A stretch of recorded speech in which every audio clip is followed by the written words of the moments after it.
Natapos ang nakaraan episode sa pagpapatawag kay Jo-hyuk sa teacher's room. Nagsimula ang eksena kung saan mag-uusap si Instructor Kim at Kim Jo-hyuk. Sinabi ni Instructor Kim na mabilisan niya lang ipapaliwanag ang status ng kanyang request dahil meron pa itong aaten ng klase. Ipinaliwanag naman agad ni Instructor Kim na pinayagan ang kanyang request na makapasok sa Constellation's room. Pero sa basement at unang palapag lang siya maaaring mamasyal. Napatanong naman si Jo-hyuk dahil hindi niya inaakalang meron basement sa Constellation's room. Agad naman sinabi ni Instructor Kim na tama ang kanyang pagkakarinig. Basement at unang palapag lang ang maaari nitong mapuntahan. Hindi naman na nagpumilit pa si Jo-hyuk at inunawa na lang ang binigay na permiso sa kanya. Tinanong na din niya kung kailan siya maaaring magtungo sa Constellation's room. Na sinagot naman ni Instructor Kim na kung pwede siya ngayon araw ay pwede na ito magtungo mamaya. Natuwa naman si Jo-hyuk at agad niyang sinabi na mas maganda kung mamaya lang ay mapupuntahan na niya ang Constellation's room. Hindi naman inaasahan ni Instructor Kim na walang magiging problema at sasangayunan lang ng binata ang binigay na permiso sa kanya. Kaya sinabi na lang nito na mamayang gabi ay pwede na itong magtungo sa Constellation's room. Mapayapa naman natapos ang usapan at naglakad pabalik ng klase niya si Jo-hyuk. Sumapit na ang gabi. Magkasamang nagtungo ang dalawa papunta sa harapan ng isang gusali. Ito ang Valhalla Academy Treasure at nasa loob nito ang Constellation's room. Makikita din ang sobrang konting ceiling technique na nilagay dito at meron din itong barrier na magiging proteksyon sa mga magtatangkang magnakaw at sa mga ilegal na papasok rito. Tinignan naman ni Jo-hyuk ang buong paligid at napansin niya agad ang dalawang matipunong bantay sa pasukan ng gusali. Muli din ito sinipat ang mga gilid para tignan kung meron bang mga nakatanim na bomba at mga patibong na pag natapakan ay may lalabas na troso na papalo sa nakatapak. Para hindi siya mahalatang pinag-aaralan ang paligid ng gusali, sinabi nito kay Instructor Kim na mukhang sobrang higpit ang nagbabantay dito. Paliwanag naman ni Instructor Kim na dahil sobrang mahahalaga ang nasa loob ng gusali kaya ito binabantayan ng sobra. Dagdag pa ni Instructor Kim na dahil sa mga nakatago sa loob ng gusali kaya napabilang ang Valhalla sa isa sa mga 3 pinakamaangas na academy sa buong mundo. Muling napatingin si Jo-hyuk sa gusali. Nasabi nito sa kanyang isipan na hindi lang madami ang bantay at hindi din dahil naliligo ito sa ceiling technique. Meron din itong matibay na pader na gawa sa mahika. Ang tangi niya lang nakikita na pwedeng pasukan ay ang entrance ng gusali na bukod tanging hindi nilagyan ng patibong. Dahil gusto ni Jo-hyuk makakuha ng impormasyon sa loob ng gusali. Kaya sinabi niya kung maaari niya bang tanungin ng Marcel ang bagay si Instructor Kim. Na agad naman tinanong ni Instructor Kim kung ano ang nais nitong itanong sa kanya. Hindi na nga nagpaligoy-ligoy pa si Jo-hyuk at tinanong na nga nito kung sakaling mapunta siya sa ikalawang palapag ano ang maaaring mangyari sa kanya. Sagot naman ni Instructor Kim na ituturing na krimen ang pag-akyat sa ibang palapag ng walang permiso. Dagdag pa nito ay maaari din matanggal sa Valhalla si Jo-hyuk. At ang pinakamatindi, meron depensang mahika sa loob ng gusali na ikakasira sa isipan ng taong pumasok ng walang pahintulot. Natanong naman ni Jo-hyuk kung ang sinasabi ba ni Instructor Kim kung direkta bang sisirain ang utak ng isang tao. Pinaliwanag naman ni Instructor Kim na meron mahika na gawa ng isang Guardian Constellation na nagsisilbing proteksyon sa ikalawang palapag na agad dedirektang aatake sa utak ng tao. Naunawaan naman ni Jo-hyuk ang mga bagay-bagay sa loob ng gusali kaya sinabi na nito na papasok na siya at sisimula ng halughugin ang loob ng gusali. Pumasok naman sa isip ni Instructor Kim na mukhang balak ni Jo-hyuk puntahan ang iba pang mga palapag. Pero agad din niyang binawi at sinabi na si Jo-hyuk ang nauunang kandidato sa Valhalla. Kaya hindi sasayangin ni Jo-hyuk ang pagkakataon manatili sa Valhalla para lang gumawa ng mga kalokohan sa loob ng Constellation room na hindi magdudulot sa binata ng magandang benepisyo. Pasigaw naman pinaalala ni Instructor Kim na meron lamang 30 minuto si Jo-hyuk sa loob ng gusali. Pagtapos ng 30 minuto ay kailangan agad nitong lumabas anuman ang mangyari. Sumagot naman agad si Jo-hyuk para sabihin kay Instructor Kim na wala pang 30 minuto ay lalabas na siya. Pagkapasok pa lang sa pintuan, Agad naman lumabas ang system na sinasabi na kailangan niyang mabawi ang sandata at mga nawawalang memorya sa ikatlo at ikalimang palapag. Sinabi naman niya sa kanyang sarili na wala siyang pakialam sa Valhalla kung ituring siya nitong kriminal at matanggal siya sa Valhalla. Dahil ang tangi niya lang pakay ay mapasok ang Constellations Room para bawiin ang kanyang sandata at ang naglahong alaala niya sa nakaraan. Nang dumating na nga sa basement, nagtataka siya sa itsura ng pagkakagawa nito. Sinasabi niya sa kanyang sarili na parang kulungan ng preso ang itsura ng basement. Nagtaka naman ang binata sa biglaang paglabas ng system. Lalo pa siyang nagtaka nang mabasa niya ang nakasulat dito na ililipat siya sa isang kwarto. Biglang nagdilim ang buong paligid. Nang lumiwanag na ang paligid, may nilalang na nasa harap niya at ito ay si Borche. Si Borche ang dating pinuno sa Tower of Destruction na nagbabalak sirain at wasakin ang mundo. Napatay siya ni Jo-hyuk pero hindi din nagtagal ay namatay din si Jo-hyuk. At ngayon ay muli silang nagtagpo makalipas ang 300 taon. Nakangiting binati ni Borche si Jo-hyuk. Hindi pa man natatapos magsalita si Borche ay agad din siyang binati ng malutong na suntok ng ating bida. Patuloy lang ang ating bida sa pagpapakawala ng suntok kay Borche. Gusto sanang magpaliwanag ni Borche pero patuloy lang sa pagbuntal sa kanya si Jo-hyuk. Habang ginugulpi ni Jo-hyuk si Borche, sinasabi nito na mapayapa at maginhawa na ang pamumuhay niya ngayon pero dahil sa nagbabadyang pagbabalik ng Tower of Destruction, ay kailangan na naman niyang magpalakas at kalabanin sila sa Tower of Destruction. Bigla naman huminto si Jo-hyuk. At huminga ng malalim na parang nailabas na ang kanyang galit kay Borche. Muli naman nagsalita si Borche para ipaliwanag kay Jo-hyuk na hindi na siya yung dating nilalang na nakalaban niya sa nakaraan 300 taon. Pero muli naman hindi pinatapos ni Jo-hyuk magsalita si Borche at agaran niya itong sinipa dahil hindi siya naniniwala sa kahit anong sabihin sa kanya ni Borche.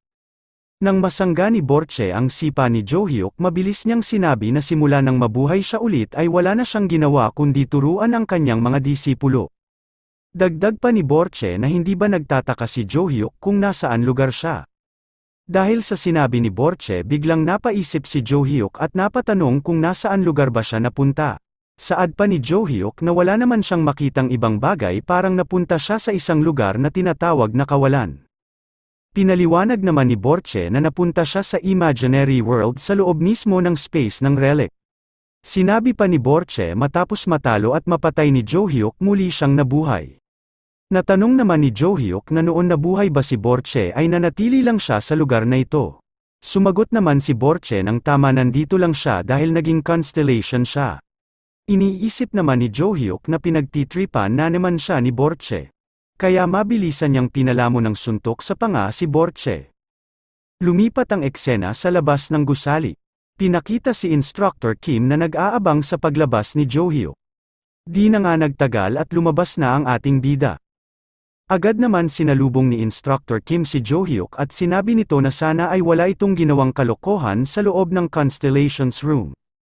Nabuong pagmamalaking sinagot ni Jo-hyuk na isa siyang mabait at may isang salita na tao na susundin ang utos ng kanyang teacher sa paaralan. Nauto naman si Instructor Kim sa mabulaklak na salita ni Jo-hyuk kaya sinabihan na ito na umuwi na at magpahinga. Agad naman sumunod si Jo-hyuk para ipakita na totoong sinusunod niya ang sinasabi ni Instructor Kim at nagsimula agad itong maglakad papunta sa dormitoryo. Habang naglalakad pabalik sa kanyang dormitoryo, muli na naman niyang naalala ang huling pag-uusap nila ni Borche. Dito ay diretsahang sinabi ni Jo-hyuk na wala siyang paki kung naging constellation si Borche. Ang gusto niyang malaman kung si Borche ba ang nagpapadala sa kanya ng mensahe sa system. Na agad naman sinagot ni Borche na hindi siya. Mabilis naman pumorma si Jo-hyuk para muli na naman ipalasap ang masarap na suntok kay Borche. Habang nakaporma si Jo-hyuk, mariing naman sinabi ni Borche na wala talaga itong nalalaman. Kaya naman binitawan niya ito kasabay ang pagtatanong kung meron bang nalalaman si Borche na kahit kaunti tungkol sa nagpapadala ng mensahe. Sinabi naman ni Borche na katulad niya meron din siyang natatanggap na mensahe sa system. Dagdag pa ni Borche, noong muling nabuhay si Jo-hyuk, doon din lumabas ang system na kailangan niyang makipag-ugnayan kay Jo-hyuk para mabalik ang mga alaala niya sa nakaraan buhay niya. Lalo naman naguluhan si Jo-hyuk. Dagdag pa niya kung ano kaya ang totoong intensyon ng nilalang na nagpapadala sa kanila ng mensahe. Nakwento naman ni Borche na noon ay meron nilalang ang nagbigay sa kanya ng Tower of Destruction kaya siya ang naging pinuno doon. Natanong naman siya ni Jo Hyuk kung sino ang nilalang na yun. Na agad naman sinagot ni Borche na hindi niya alam dahil hindi pa nagbabalik ang buong alaala niya sa nakaraan. Nabanggit naman ni Jo Hyuk kay Borche ang nakasaad sa system niya. Paliwanag pa nito na kailangan niyang makapunta sa ikatlo at ikalimang palapag para mabawi ang kanyang sandata at mabalik ang nawawala niyang memorya. Meron pa sa ibaba kaso hindi niya mabasa dahil may takip ang mga letra nito. Dagdag pa ni Jo Hyuk na parang hindi naman nawawala ang memorya niya dahil naalala niya ang buong pangyayari sa loob ng Tower of Destruction. Nasabi naman ni Borche na siguro hindi mo pa tuluyan naalala ang iba dahil wala pa ito sa iyong alaala. Dagdag pa ni Borche na nabawi na ni Jo Hyuk ang isa sa sandata na World of the Four Weapons na tinatawag na Village Sword na naging Sacred Relic. Dahil ang lugar na ito ay ang space ng Sacred Relic ng Village Sword. Paliwanag pa ni Borche na naging constellation siya dahil ginamit niya ang Village Sword para gawin relic. Habang nagpapaliwanag si Borche ay dahan-dahan naman nagdidilim ang paningin ni Jo Hyuk sa mga naririnig niya dahil ginamit at ginawang relic ang sandata niya. Sumabog na sa galit ang ating bida nang mapagtanto niya na magiging constellation niya si Borche dahil sa sandata niya na Village Sword na ginawang Sacred Relic. Dahil sa nangyari hindi na pinakita ang karumal-dumal na sinapit ni Borche sa kamay ni Jo Hyuk. Iniisip ni Jo Hyuk na hindi pera niya matanggap na naging Sacred Relic ang sandata niya na Village Sword at ang masaklap pa doon ay nasa loob ng sandata niya ang constellation na si Borche. Ninais din ni Jo Hyuk na sirain ang sandata niya pero kahit na humina ay hindi pera niya ito magawang masira. Dahil wala na siyang pwede pang pagpilian ay mas minabuti na lang niya tanggapin ang sandata sa kabila ng paghina nito. Saad pa ni Jo Hyuk na mas mabuti nang mabantayan niya ang dating King of Destruction na si Borche. Isa pa sa dahilan ni Jo Hyuk na kailangan niya din mabawi ang sandata dahil yun ang nakasaad na pinapagawa ng notification system sa kanya. Naagaw naman ang kanyang pansin nang bigla na lang may tumawag sa kanya at narinig niya na sinasabi ng mga ito na siya ba ang number 1 sa entrance ceremony ng first year sa Valhalla. Pinakita kung saan nagmula ang boses at ito pala ang grupo na kilala sa tawag na Kurimaw Gang na second year sa Valhalla. Ito naman ang mukhang tanga na pinuno ng gang na si Lyric Sunrise. Sinasabi nito na nais ng mga senior ni Jo Hyuk na mag-trip ngayon 10 oras ng gabi. Natanong naman ni Jo Hyuk na hindi sila mukhang second year sa Valhalla dahil mukhang tanga ang mga itsura nila. Nainis naman sa sagot ni Jo Hyuk ang pinuno ng gang kaya nasabi ni Lyric na mukhang hindi pa ata alam ng bata ang ibig sabihin ng takot. Agad naman siyang pinigilan ni Hairbrush. At sinabi nito na sila na ang bahal ang magturo dito kung ano ang ibig sabihin ng takot. Pakitang gilas naman na naglakad papalapit si Rambutan habang hawak-hawak ang isang pamatpat. Habang sinasabi na siya na ang mauunang magbigay ng tamang edukasyon sa bata. Mabilis naman nagpasalamat si Jo Hyuk gamit ang kanyang sipa na tumama sa dibdib ni Rambutan. Sinabi pa ni Jo Hyuk na lahat sila ay makakatanggap ng maganda at maayos na pasasalamat mula sa kanya. Kaya wag sana silang mainip dahil isa-isa silang mabibigyan. Muli naman nabigyan ng gantimpala si Rambutan dahil tinapakan ni Jo Hyuk ang kanyang dibdib para makatalo ng mataas at mabigyan ng magandang regalo na tumama sa kanyang pisngi. Makikita na maganda ang natanggap nitong regalo dahil sa pagtilapon niya papalayo kay Jo Hyuk. Matapos nitong tumilapon, pinagmamasdan na lang siya ng kanyang mga kagrupo dahil sa himbing ng pagkakatulog nito. Excited naman lumingon pabalik kay Jo Hyuk ang mukhang tanga na pinuno ng gang na si Lyric at nasambit nito na totoong siraulo ang nilalang na ginambala nila. Lalo pa siyang kinabahan nang mapansin niyang may hawak ng sandata ang ating bida. Tinatanong niya ang kanyang sarili kung papaano ito nagkaroon ng espada. Tuwang-tuwa naman si Jo Hyuk nang winasiwas niya ang kanyang sandata. Sinabi pa nito na matagal niyang hindi nagamit ang Village Sword kaya sobrang namiss niya ito gamitin sa mga mababait na nilalang. Dagdag pa ni Jo Hyuk na saktong-sakto peren ang kanyang kamay sa hawakan ng espada. Bumalik naman ang eksena 3 oras bago nila sugurin si Jo Hyuk. Para ipakita sa atin kung paano magpakitang gilas si Lyric Sunrise. Pinapakita ang mukhang tuko na si Rockdale Ventrek na kausap si Lyric. Sinasabi ni Rockdale na meron itong madaling ipapagawa sa kanya na pagkatay sa isang estudyante. Para mas lalo pang matuksong gawin ni Lerek ang kanyang nais. Kaya sinabi niya agad na makakatanggap ang buong angka ng Sunrise ng masaganang gantimpala kung matagumpay nitong magagawa ang kanyang inuutos. Dagdag pa ni Rockdale na maari nilang gamitin ang kahit anong sandata na nais nilang gamitin. Wala na din silang problemahin sa magiging kalat dahil siya na ang bahala sa lahat pagdating sa ganun bagay. Matapos masabi ni Rockdale ang sobrang daming pabor para kay Lerek kaya tinanong niya ito kung handa bang gawin ni Lerek ang sobrang simpleng bagay na pagkatay sa isang estudyante. Maikli at simple naman ang sagot ni Lerek, na sobrang basic lang gawin ang pinapagawa ni Rockdale. Pagkalabas ni Lerek nasa isip niya na hindi siya mahihirapan dahil isang first year lang ang kailangan niyang ipadala kay San Pedro. Sinasabi pa nito na iba ang level ng second year sa first year, ang tangi lang naman problema sa first year ay yung mga kabilang sa 5 malalakas na pamilya.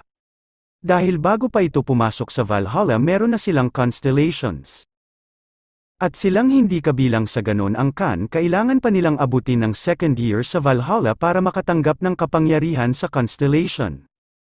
Dagdag pa ni Lerek na hindi kabilang si Johyuk sa 5 angkan kaya ang ibig sabihin lang nun walang magiging problema at madali nilang matatapos ang kanilang mission.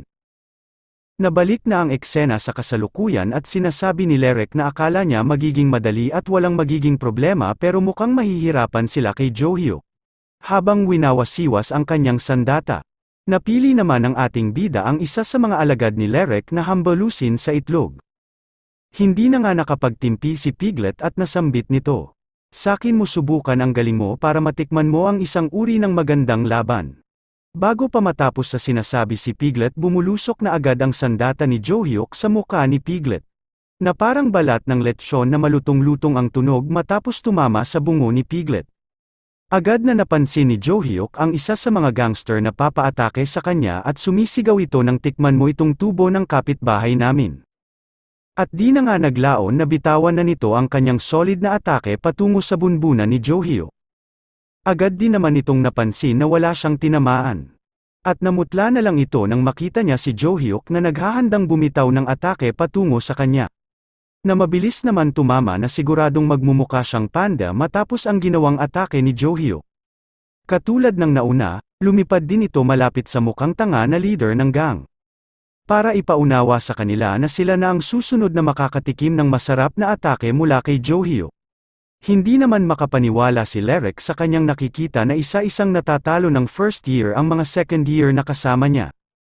Dagdag pa nito na dapat ay nakakalamang sila dahil sa dami nila at naging contractor na sila ng Constellation.